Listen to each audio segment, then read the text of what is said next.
وَلَقَدْ يَسَّرْنَا الْقُرْآنَ لِلذِّكْرِ فَهَلْ مِن مُّدَّكِرٍ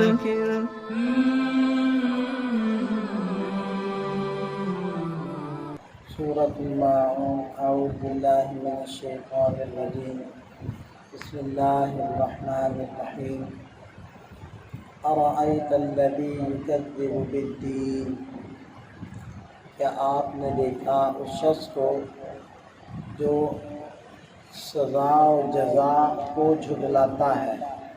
دین کا معنی جزا اور سزا، بدلہ۔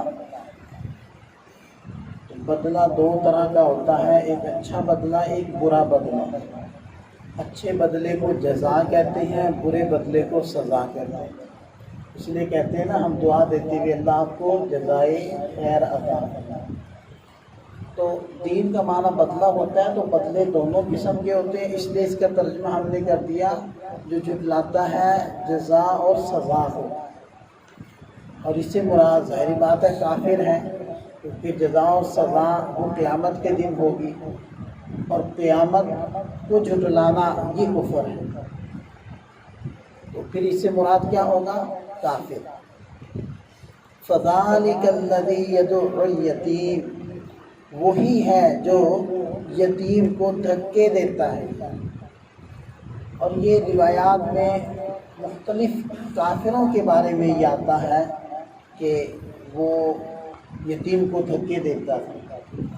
تو یہ صرف کسی ایک کافر کی عادت نہیں ہے، یہ کفار کی عام طور پر عادت ہوتی ہے۔ اور کسی مسلمان کو یہ زیب دینا تو دور کی بات ہے، کوئی مسلمان اس چیز کو برداشت بھی نہیں کر سکتا۔ اور یہ کفار ہی کی حرکتیں ہیں۔ مسلمان کی جو آخرت پر ایمان رکھتا ہو، اس کی یہ حرکت ہو ہی نہیں سکتی کہ وہ کسی یتیم کو دھکا دے، وہ کسی غریب کو دھکا دے۔ اب یہی اسلام تو خرچ کرنا سکھاتا ہے، اسلام تو ترس کھانا سکھاتا ہے۔ کسی کو تکلیف دینا دور کی بات ہے، اسلام تو یہ کہتا ہے کہ جس جانور کو تم نے ذبح کرنا ہے تو اس کو بھی چھری تیز کر کے ذبح کرو، اور کسی جانور کو دوسرے جانور کے سامنے مت ذبح کرو۔ تو اسلام تو رحم دلی سکھاتا ہے، ارحموا من فی الارض یرحمکم من فی السماء، تم زمین والوں پر ترس کھاؤ، رحم کرو، آسمان والا تم پر رحم کرے گا۔ یہ تعلیمات ہے اسلام کی۔ وَلَا يَحُضُّ عَلَى طَعَامِ الْمِسْكِينِ، اور وہ مسکین کو کھانا کھلانے پر ابھارتا بھی نہیں۔ یعنی ایک تو یہ ہے کہ خود خرچ کرے، اور دوسرا درجہ یہ ہوتا ہے کہ چلو خود نہیں کر سکتا تو کسی کو کہے جو کر سکتا ہے، اس کو ترغیب دے دے، اس کو متوجہ کر دے۔ لیکن خود کرنا تو دور کی بات ہے، یہ دوسرے کو کہنے کے لیے بھی تیار نہیں ہوتا۔ تو یہ کچھ عادتیں ہیں جو منافقین کی ہو سکتی ہیں یا کفار کی ہو سکتی ہیں۔ آگے ارشاد فرمایا فویل للمصلین، جو بندے بندوں کا حق ادا نہیں کرتے وہ اللہ کا حق بھی کیا ادا کریں گے؟ تو اس لیے فرمایا کہ ایسے نمازیوں کے لیے ہلاکت۔ الذین هم عن صلاتهم ساہون، جو اپنی نمازوں سے غافل ہیں، اپنی نمازوں کو بھولے ہوئے ہیں۔ اب یہ غفلت دو طرح کی ہے، ایک غفلت تو یہ ہے کہ نماز پڑھیں ہی نہ، اور دوسری غفلت یہ ہے کہ نماز تو پڑھیں لیکن اس کو اچھے طریقے سے نہ پڑھیں۔ اب یہ نفاق کی علامت ہے۔ منافقین کیا کرتے تھے؟ بقیہ تو ساری حرکتیں کرتے، لیکن مسلمانوں کے ساتھ مل کر باجماعت نماز بھی ادا کیا کرتے تھے تاکہ ہمارا نفاق کھل نہ جائے، نفاق چھپا رہے۔ لیکن ظاہری بات ہے جب دل کے اندر ایمان کامل نہیں ہے تو ان کی نماز بھی ویسی نہیں ہوتی تھی جیسی کہ ہونی چاہیے۔ اور پھر کیا ہے کہ جب سب کے سامنے نماز پڑھ رہے ہیں تو کوئی اور اس کی نوعیت ہے، کیفیت ہے، اور جب گھر میں تنہا نماز پڑھ رہے ہیں تو اس کی کیفیت کچھ اور۔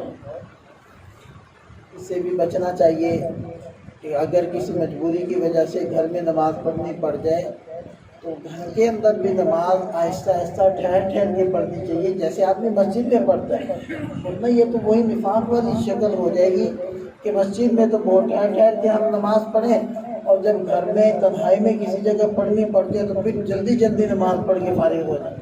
اس کا مطلب ہے کہ ہم تو پھر دکھلاوے کے لیے نماز پڑھ رہے ہیں۔ اس لیے شاہ فرمایا الذین هم یراؤون، یہ وہ لوگ ہوتے ہیں جو دکھلاوا کرتے ہیں، ان کی نمازیں بھی دکھلاوے کی ہوتی ہیں۔ وَيَمْنَعُونَ الْمَاعُونَ، اور معمولی چیز بھی دینے سے کتراتے ہیں، دیتے نہیں۔ اس کی دو تفسیریں معاون کی گئی ہیں، ترجمہ تو اس کو ہے معمولی چیز، اسی معاون کے لفظ سے سورت کا نام بھی ہے۔ تو بعض مفسرین فرماتے ہیں کہ معاون سے مراد عام استعمال کی چیز ہوتی ہے گھروں میں، تو اگر کوئی پڑوسی کوئی دوسرا ضرورت مند مانگے تو یہ اس کو وہ معمولی چیز بھی نہ دے، جیسے بعض مرتبہ پڑوسی کو برتن کی ضرورت پڑ جاتی ہے، کبھی تھرمس کی ضرورت پڑ گئی، کبھی پلاس کی ضرورت پڑ گئی، کبھی ٹیسٹر کی ضرورت پڑ گئی، اب وہ مانگ لیتا ہے، تو یہ چیزیں معاون میں آتی ہیں۔ تو اس قدر گھٹیا پن، اس قدر بخل، اس قدر نفاق کہ نماز پڑھے تو دکھلاوے کے لیے ورنہ غفلت کے ساتھ پڑھے، اور اس قدر کافرانہ حرکتیں کہ معمولی انسان کو یعنی کہ یتیم کو بھی دھکے دے، تو یہ ایمان والوں کی حالتیں نہیں ہو سکتی، ایمان والوں کی یہ صفات نہیں ہو سکتی۔ تو معاون معمولی چیز کو بھی روکے، اس سے بڑا بخل کیا ہو۔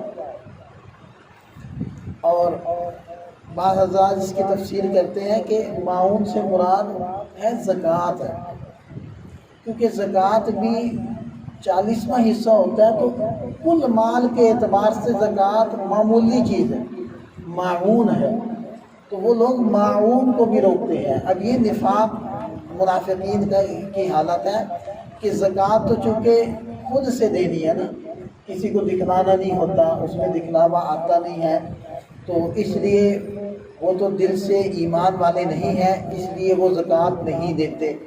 اور نماز جو کہ سب دیکھتے ہیں اور باجماعت ادا کی جاتی ہے، اس لیے وہ سب کے ساتھ مل کر نماز تو پڑھتے ہیں لیکن دکھلاوے کے لیے پڑھتے ہیں، تو یہ ہے خالص منافقوں والی حرکتیں۔ تو اس صورت کے اندر کفار کی اور منافقین کی صفات کو ذکر کیا گیا ہے، اور ایمان والوں کو ضمناً یہ اشارہ دیا گیا ہے کہ تم لوگوں نے ان حرکتوں سے بچنا ہے۔ اللہ تعالیٰ ہم سب کو توفیق عطا فرمائے۔